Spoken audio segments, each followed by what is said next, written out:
Live from the UATV studio, I'm your host, Mike Raven. From WildcatAuthority.com, Derek Basenden. From the Daily Wildcat, Annie Marham.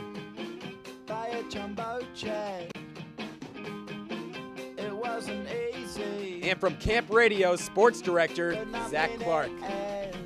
This is the Dorm Room Sports Check. What's up, Wildcats? Tonight, the Cats in a dogfight in the Big Apple. And can the hockey team defeat Oklahoma sooner than later? But first, a duel in the desert between one of the most heated rivalries in the nation, Arizona looking to shock ASU up in Tempe, bringing home the Territorial Cup.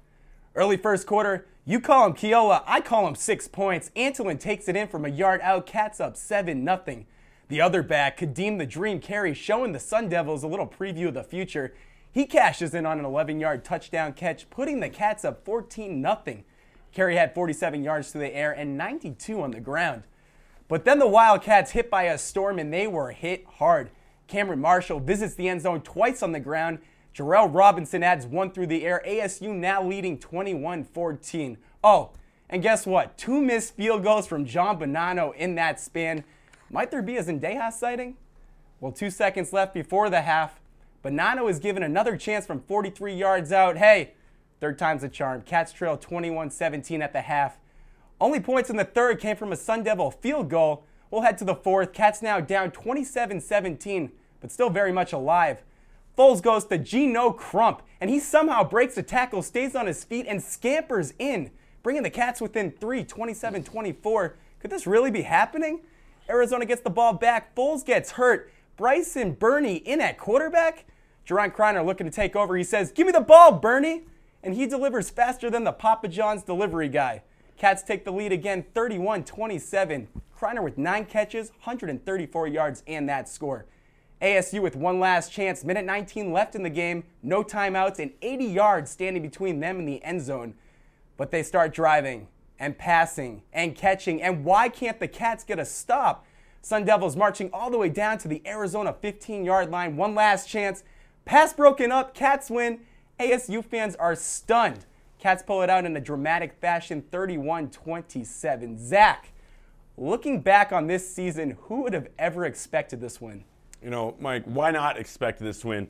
Arizona State has lost a pair of ugly games in the weeks previous to this, missed field goal against UCLA, and an ugly loss in Pullman. Any loss against Washington State is ugly. The road teams have now won 3 games in a row. In relative dramatic fashion, 2 years ago, Kyle Williams muffed a punt, giving Arizona the chance for a victory in Tempe. Last year, we all know, with Alex Zendejas and his issue.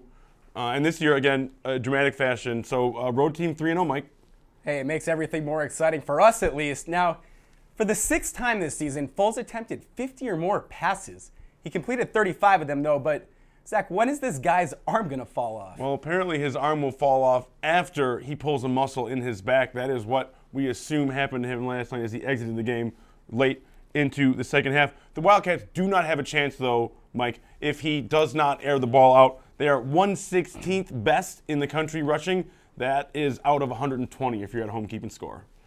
Well, I'm at home keeping score. I mean, Kadeem Carey, though, really starting to emerge as the future running back for Arizona. He had 139 total yards on just 17 touches and a score. Now, talk about his performance and his potential.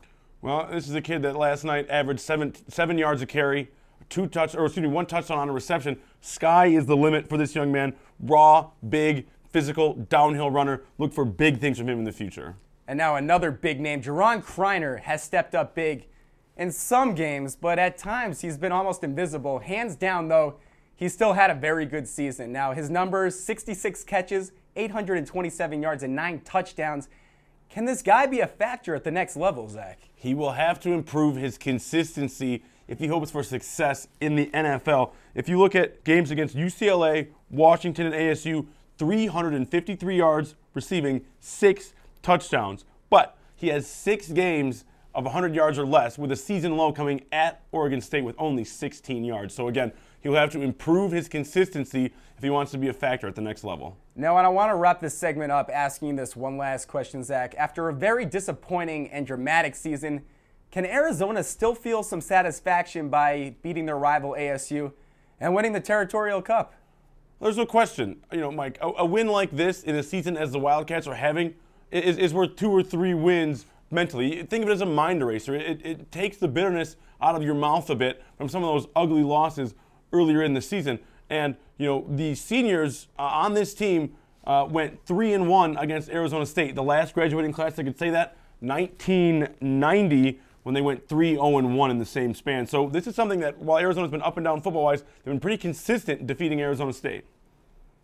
Well, we'll take a win over ASU any day. Arizona looking to end their season on a high note, taking on Louisiana Lafayette next weekend. Up next, the basketball team off to a hot start. Did a trip to New York put that fire out? I'm Derek Williams, the former U of A Wildcat. You're watching UATV. Don't change the channel.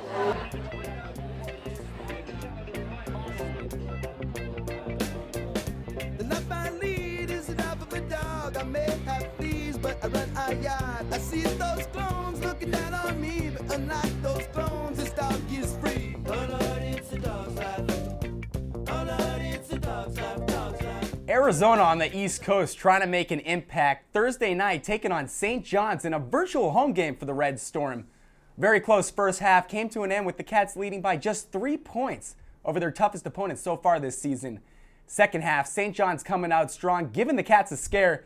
But behind a 15-point night from Solomon Hill, the Cats go on a late 16-2 run and rally past the Red Storm, winning their 4th game in a row. Next day, Arizona trying to keep the winning streak alive against Mississippi State. Another close first half with the Cats finding themselves down by 1 point, heading into the locker room, coming back out. This young team could not find an answer for the Bulldogs. These teams were almost even statistically, but Arnett Moultrie with a big double-double, 19 points, 10 rebounds, carried the Bulldogs to a 10-point victory. Cats dropped their first of the season, falling to 4-1. Zach, Arizona is ranked 16 in the country and probably will drop a couple of spots, but did they really deserve that ranking heading into the season? I really think they did. Remember, this is a team that won their conference a year ago. We're about a quarter of an inch away from the Final Four, bringing in a strong recruiting class. And this is a team that would have been in the top 5 had Jones and Williams stayed, no question. Now, and we know this team is young, and they'll grow throughout the season, but what else did we learn through the first 5 games? This is just confirmation on what we were already thinking. It was going to be very tough to adjust without Derek Williams and Lamont Jones, who were the driving forces in this team from a season ago. And also the freshman growing pains. These kids are adjusting to college basketball. It's a much faster game, much more difficult than they're used to in high school. And they've all struggled with the exception of Nick Johnson, who I think has excelled. Okay, and now I want to talk about a problem that we kind of had, and we kind of worked it out. Turnovers, huge problem in the first 3 games. They had 48 total, but they only had 10 in each of these 2 games up in New York. How were they able to take better care of the ball? You're looking at the Wildcats here growing into their shoes. This is a team that's finding themselves, finding what's going to be successful for them. If you look against Mississippi State, 7 Arizona Wildcats went without a turnover, and against St. John's, 6 did. So more consistent play. And, I look for that to continue for the Wildcats. I don't think turnovers are going to be the issue that they were in the first 3 games going forward. All right, and now 5 close games. Is Arizona a team that can blow you out, or are they just going to be in hard-fought games the rest of the season? The Wildcats don't have that big play ability yet. I look for Nick Johnson in the future to change that. But if they can shoot the way that they did against St. John's, I believe they were, 48% from three-point land, 14 to 29. That's ridiculous. And if they can pick up consistent double-double games from Perry or Hill, Jesse Perry or Solomon Hill, I like for the Wildcats to be competitive throughout the season. And if they can get both of them contributing double-doubles each night, watch out for Arizona going forward. All right, Zach, last question for you. I know it's early, but who's going to be the 6th man for this team? I mean, the guy coming off the bench that can really spark something for the Cats.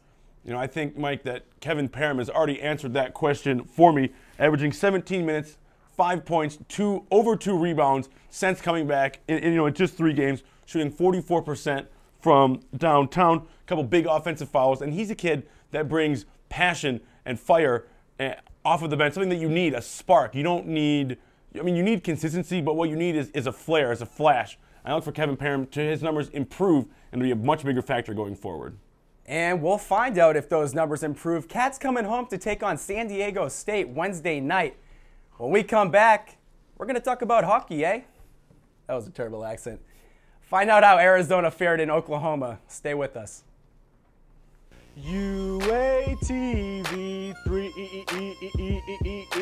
UATV 3 When I turn on the TV, I turn it to channel 3, cause they got all the greatest shows that I've been waiting to see. It's entertaining to me, cause it's pertaining to me and all the other Wildcats in the student body. We're broadcasting live to all the residence halls, so all y'alls in the halls, turn your TVs on to channel 3 for Sheezy, so you can see me and all the other happy people down at UATV 3. Listen to this track, bitch.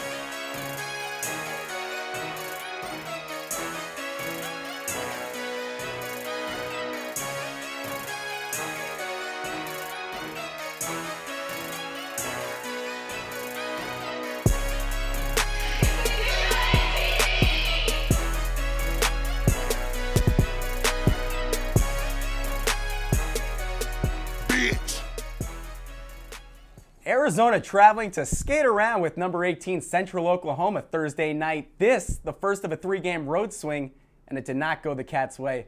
Arizona leading 2-0 after 1, but the Broncos came out firing in the second period.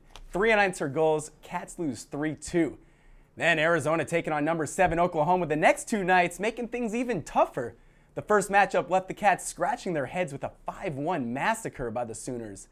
The Cats aren't coming home empty-handed now, looking for redemption on Saturday and getting it.